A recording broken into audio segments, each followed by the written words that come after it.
Hello, welcome back to the Scale Modelling Twins. I've got a review today of a kit, a plastic kit. It is a limited edition Eduard 148 scale Dornier 17. Really beautiful kit this. So comes decal options for 8 different variants, and they're all quite different from each other, and a fair bit of resin and photo etched little extras and all sorts of stuff. So let's swap to the other camera and let's go through the box and let's see what's in it. So, the box art is really lovely. I do like it a lot. So it's obviously Battle of Britain sort of stuff. So it's got a shadow of St Paul's, a picture of the Thames and the embankment and all that sort of stuff like that, and just smoke wafting and a full moon. So obviously, it shows this little bad boy over London doing awful things. Now, in here, instruction booklet. We'll look at these in more detail in a sec. Clear parts. A big bag of all the plastic is together. Have canopy masks, absolutely essential for this kit, so they're a godsend. Big sheet of decals, as I say, 8 different marking options, and what stencils they have. 2 sheets of photo etch, instruments, and all the other goodies, and the bag of all the resin bits, the brass in bits that come with it. So let's break them all down one by one. We'll start with the instructions. Let's move that aside. So this might be a bit glary. Let's find out. Focus, focus. There we are. Okay, so parts list. As I just pointed out, there's quite a bit in this kit. There's not much you don't use. There's 1 or 2 sort of canopy options and all that sort of stuff like that. There's a lot of fun building up the interior of this kit because there's so many extras for the cockpit alone. So bending a bit of photo etch around the plastic part, and then lots of levers, conditioned levers for the engine. Throttle and mixture and all that sort of stuff there. We got this is a big shade area for the radio rack.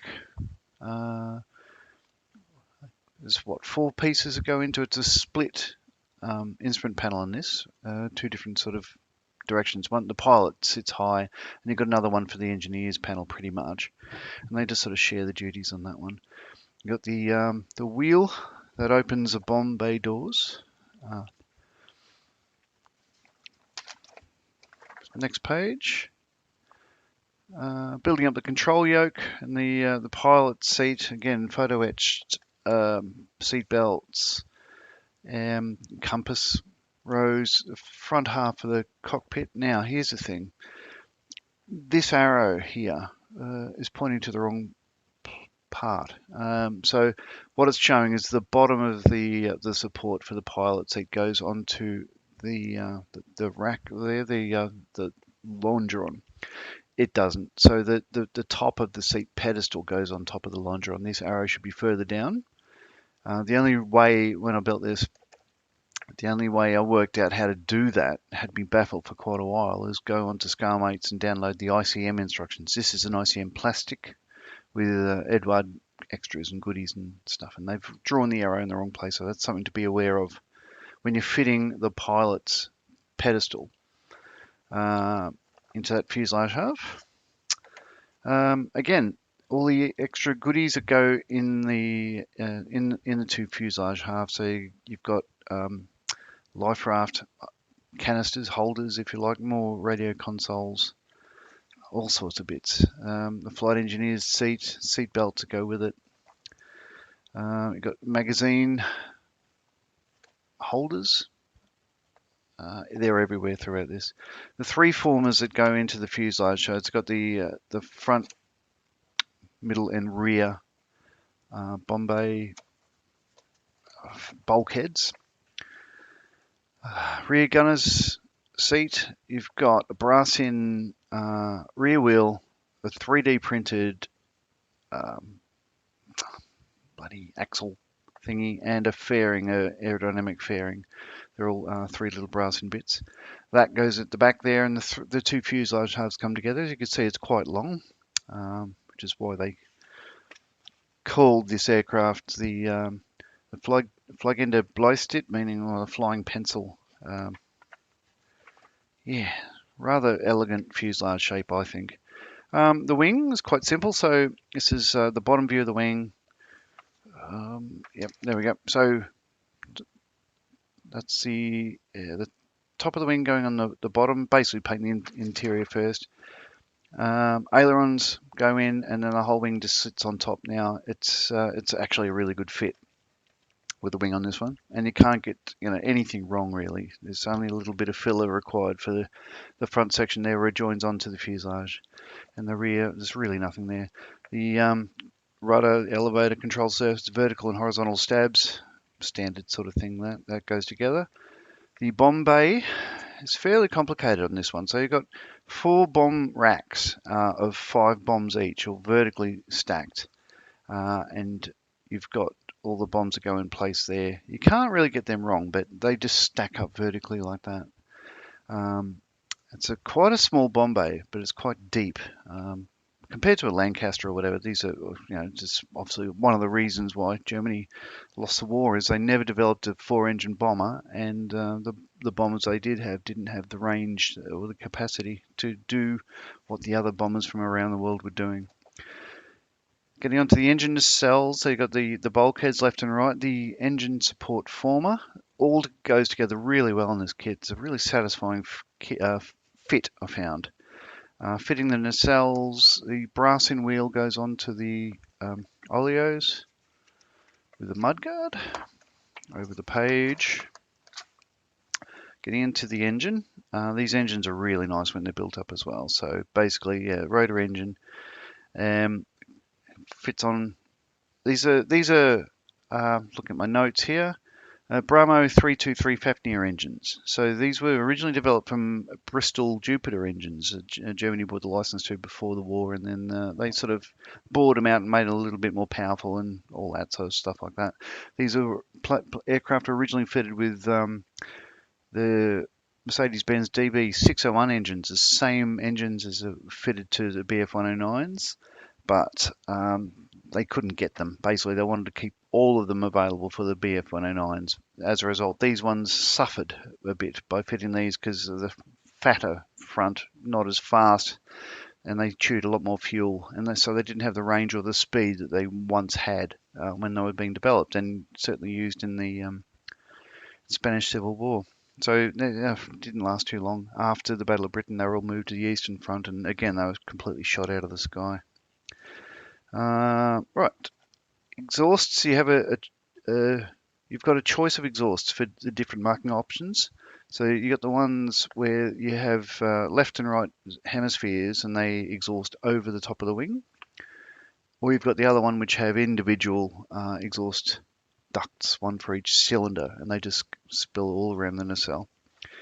You've got the front face of the engines. Now these are probably the only thing in the kit that I think is incorrect.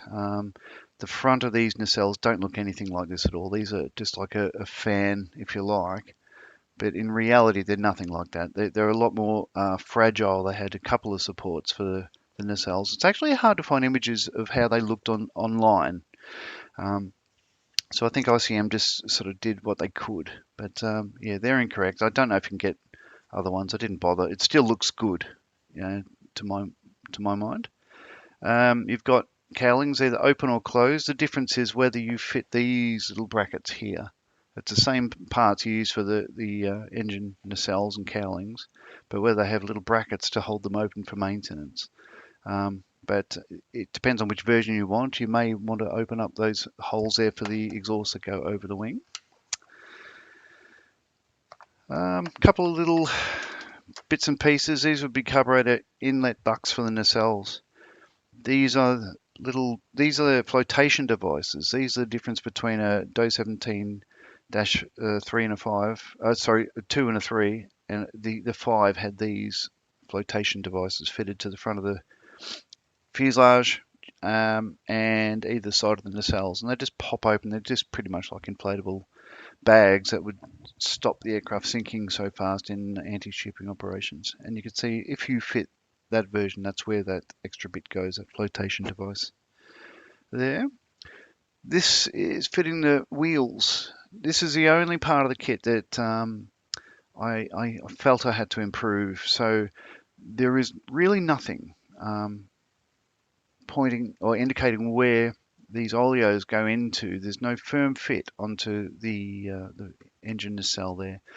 They do fit on well onto the bracing, but I felt it was too weak with no support there for have the weight of the aircraft sitting on these brackets, because as the fuselage, it's a tail sitter, so the weight of the aircraft pushing down is moving the wheels forward. So I was finding it was just bending forward too much.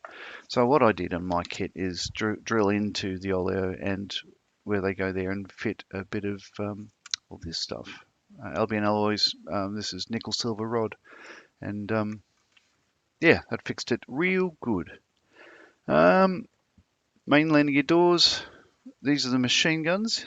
These are MG15s, there's 6 of those. These are the magazines for them, little brass little bits, and you've got a little brass handle, like to basically grab a magazine, reload it, and they have a little leather strap on them.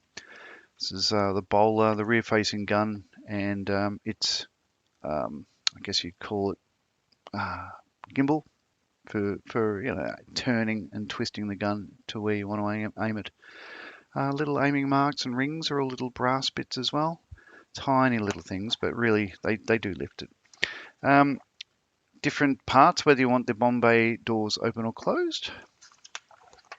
And then getting onto the glazing. So as you can see here, there's 4 different guns on top sticking out for different directions. You've got the DF loop here. It's basically asking you to cut away the plastic part and replace it with a bent photo etch part. I think I just left mine plastic because it's actually round. I was going to have a bit more trouble fitting a metal part and getting it totally round. Again, yeah, the guns go on. All the glazing goes on there, just on the nose, the top. You've already done the bottom. And then it gets into the masking. So the mask set, that's pretty much how it looks. Lots of parts for, yeah, the top. This is the bowler and each of the wheels. And there's 2 pages about where they all go.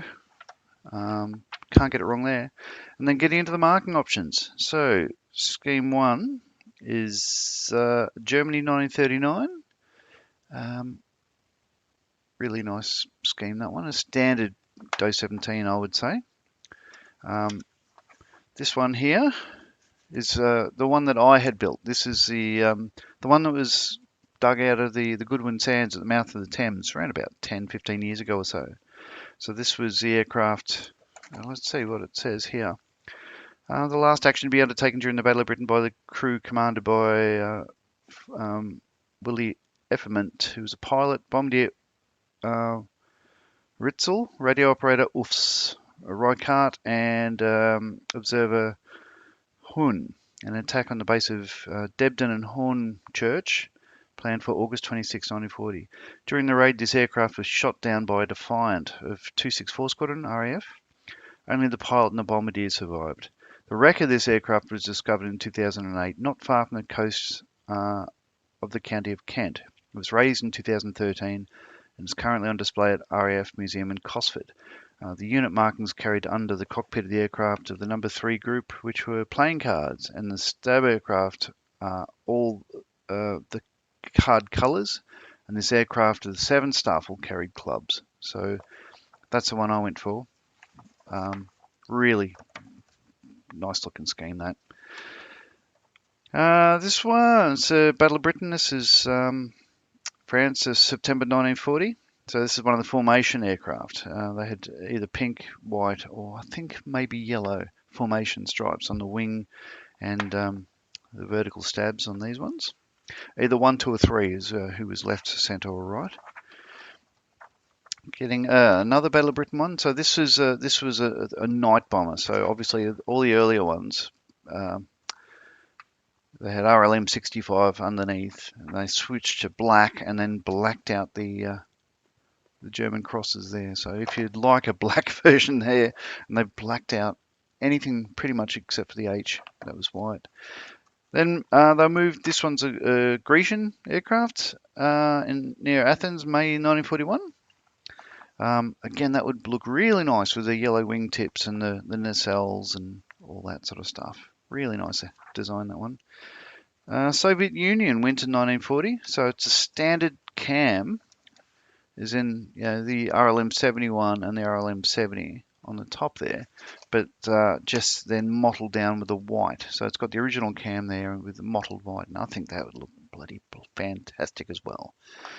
And Libya, 1941, a desert scheme, again yellow, with the RLM 79 and 76 on that one there. And I believe there's one more scheme. Yes, there is. So this one is, where is this one? Sorry, Finland, February 1942. So yeah, Finnish Air Force. Again, standard green, but they went over the darker colour. I believe the lighter colour with white on that one. So that would be an outstanding scheme as well. There's not too much in the way of stencils on these aircraft. So there's one page there. Again, this accentuates, shows you the reason why it was called a flying pencil, because it's long, sleek, and I really like the design of this. I think it's of its time. It's beautiful. So stencil design and placards there, and the top and bottom wing there. As I say, there's not too many markings there. It's a couple of spots for fuel tanks and not much else. And yeah, that's not much else. Just don't do not push and all those sort of labels there. So there, the instructions. A really nice booklet there.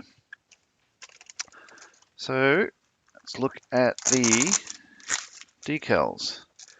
Now these are quite nice, actually. I do like Eduard decals. They do get a lot of stick for having this sort of film on them, and these are those new ones. But I tell you what, they're beautiful anyway.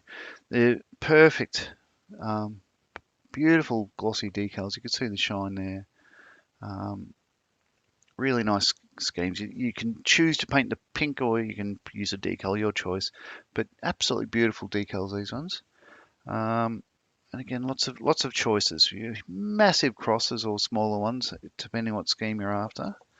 So there's that sheet, and then you have the stencil sheet, which is beautiful as well. So yeah, you got the standard interior ones there, all the radio sets, the instruments, if you choose to use them, or you can use a photo etch that come in the kit. And the rest of the stencils, whether it be white or red, depending on which scheme you go for.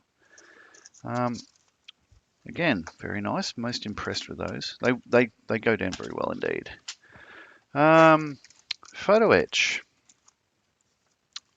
There's quite a lot here. Just bear with me. I'll just open these up. Right. So we'll do they're both, one's stainless, one's brass. We'll do the brass ones first. Right. I'll put a bit of backing paper behind it. There we are. So, in no particular order, yeah, you've got the gimbal for mounting the lower machine gun in the bowler. This is the upper DF loop. You fold it in half, and yeah, just basically that replaces the plastic part. Again, let's see, gimbal for the upper rear gun. I'm not even sure what this bit is, but certainly it looks like a tank of some sort. Probably, I don't know, engine oil, maybe. I actually don't know. A whole heap of these bits. These are the magazine for the MG15s. So, yeah, 7.92 mil guns. There's 6 of those, but they have quite a lot of ammunition. These parts here, and there's a whole heap there and down here as well. They're the mounting clips for the magazine. So once they're finished, they throw that magazine off and just have one at hand ready, and just take it off its mounting clip and then fit it to the gun and keep firing. So you have a lot of these clips there. But what's interesting, and I'll show you, but yeah, I'll show you now. I found it baffling. because they look like that. So they're, they look like they fold into 4 bits, but in reality, it's like Eduard instructions. They show you how it looks when it's folded, but give you no idea how to fold it to make it look like that. So there, as you can see, yeah, it's like a V-shaped clamp with a groove in the middle. And I had a bit of trouble working out how I'd get that from something shaped like that because there was nothing with a recess in it. But I got there in the end. So yeah, you will too. These are go that way. The mounting clips around the canopy for mounting the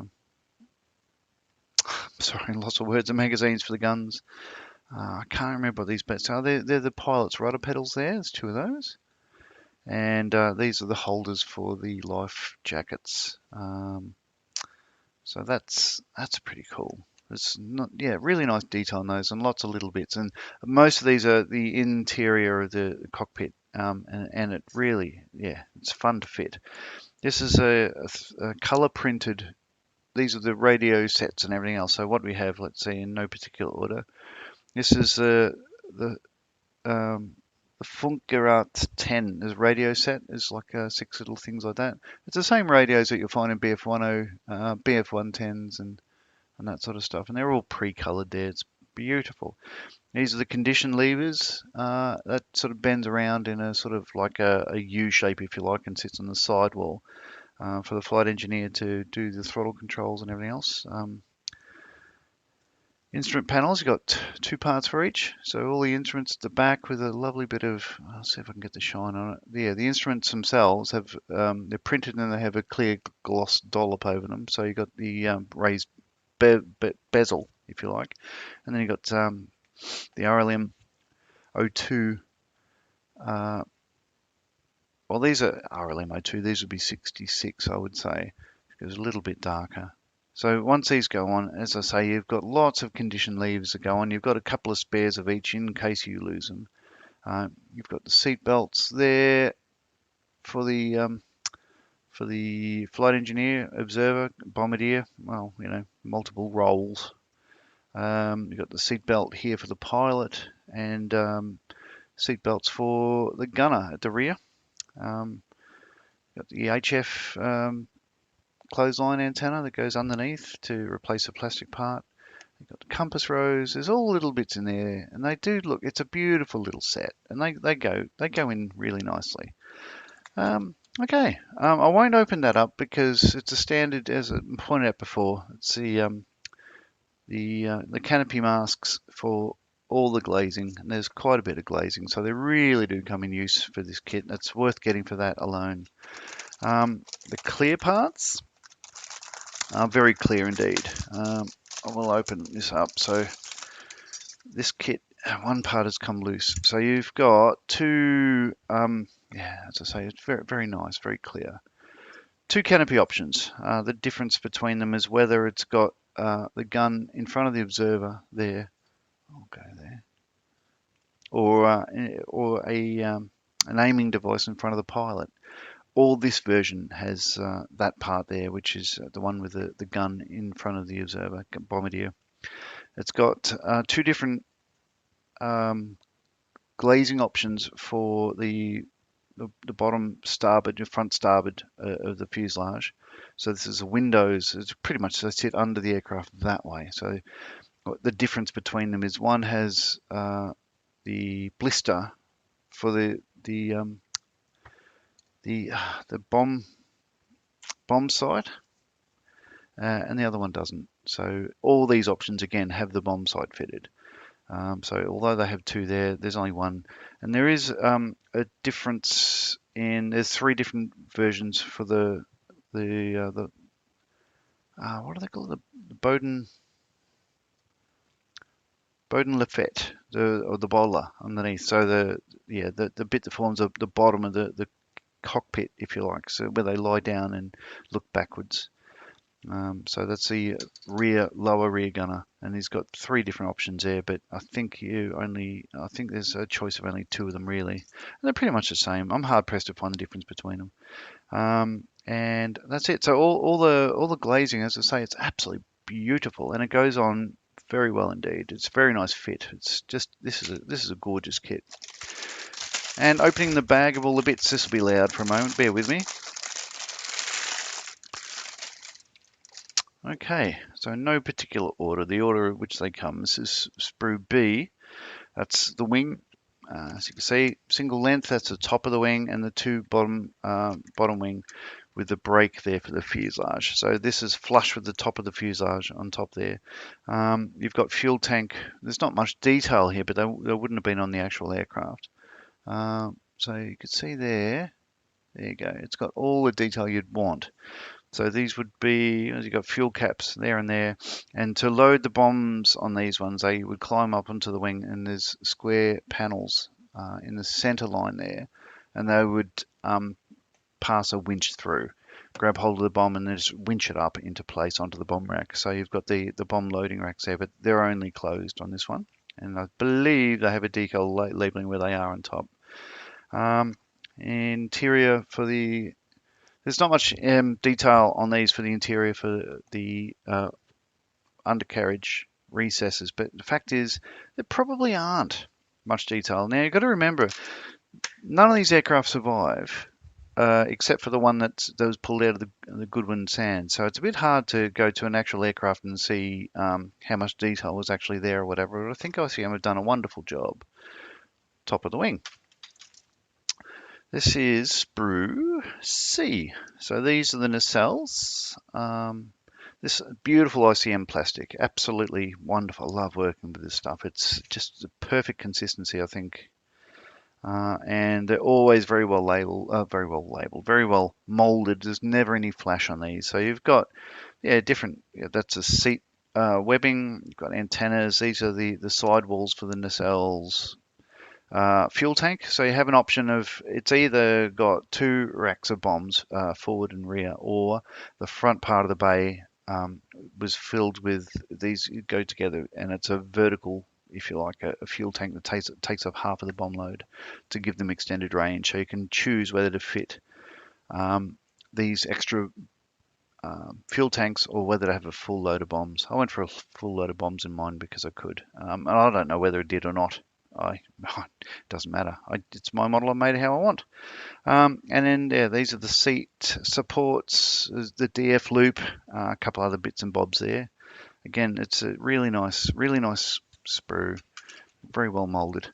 You have two of these ones. So this is sprue D. So I'll only show you one of them, of course, but this is the engine, the radial. This is a Fafnir engine.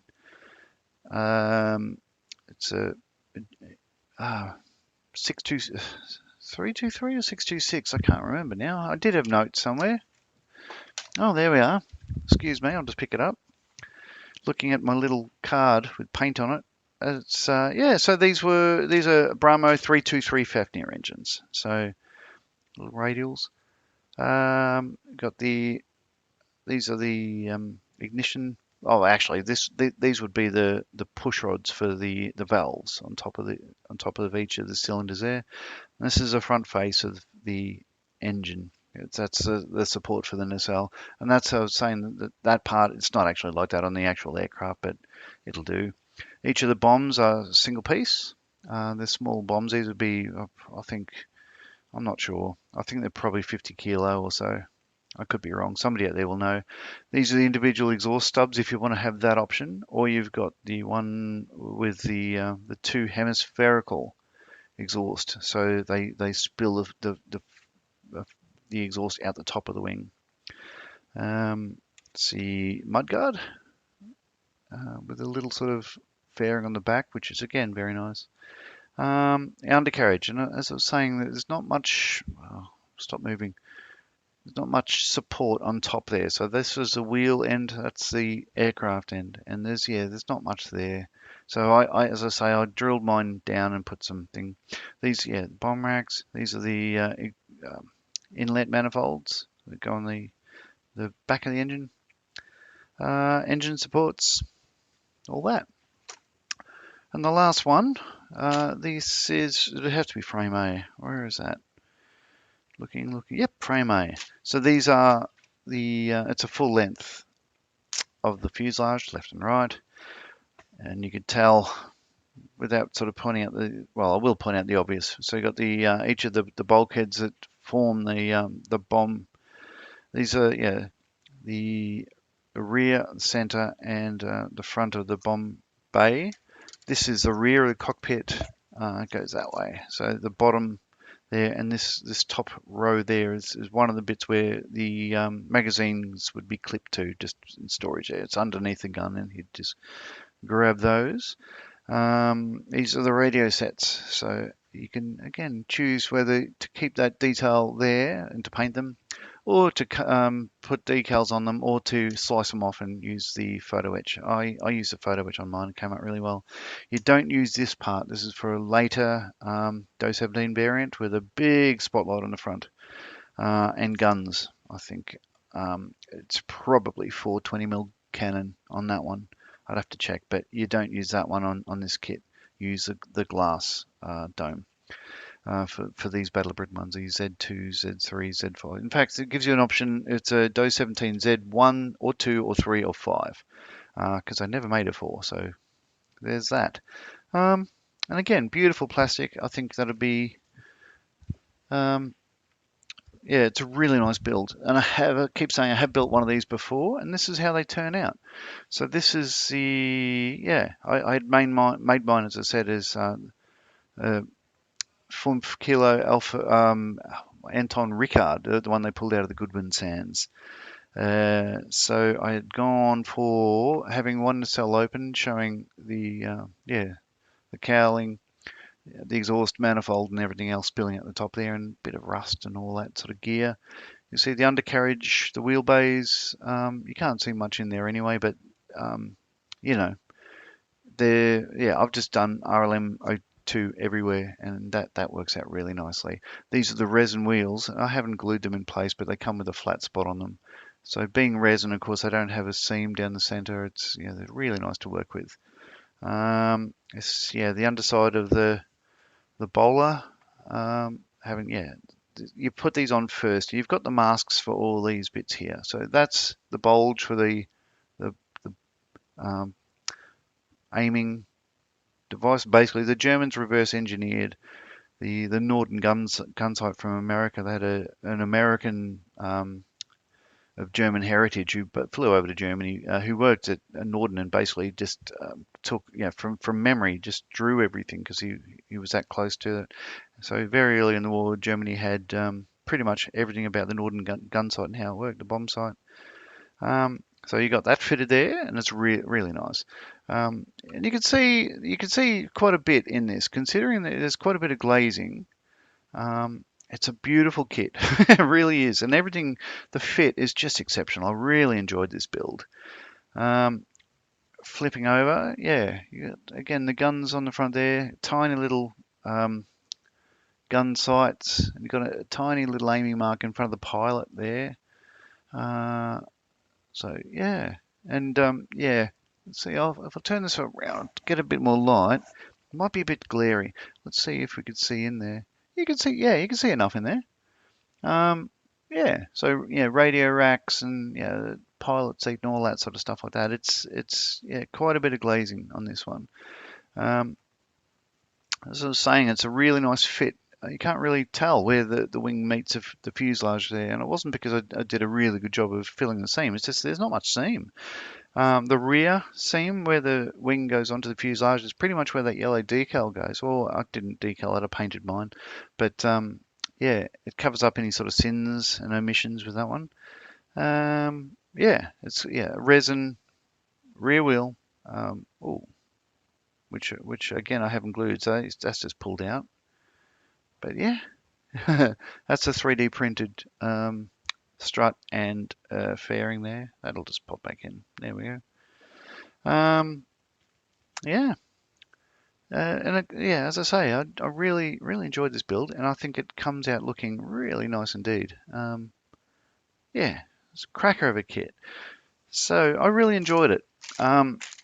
I didn't buy a second one. I was gifted this one by a very generous guy called Crazy Locha in Florida. I was doing a fundraiser for a Dutch version of Models for Heroes, and he very graciously, while I was sleeping overnight, won the kit in an option and had it mailed to me from Holland, which was exceptional. Now, I'm not going to build this. This one's being donated to a veteran who volunteers at a museum a couple of hundred kilometers from here, but he's part of a crew that's going to be restoring a Spitfire here, which is Pat Hughes Spitfire AZQ, and um, Pat Hughes was an Australian who died in the Battle of Britain, and the latest thinking is he flew into the aircraft he's shooting for because he liked to get in close, very very close indeed, to get his shot. So um, he yeah, as he said, his aircraft crashed over London, but they're thinking that he crashed into one of these. Again, this is how long it is. The flying pencil. Um, yeah, it's thicker on top, but you've got. I love the way that the fuselage integrates into the wing on this one there. So it's just really nice. I think I love the design. It's one of my favourite planes, in fact.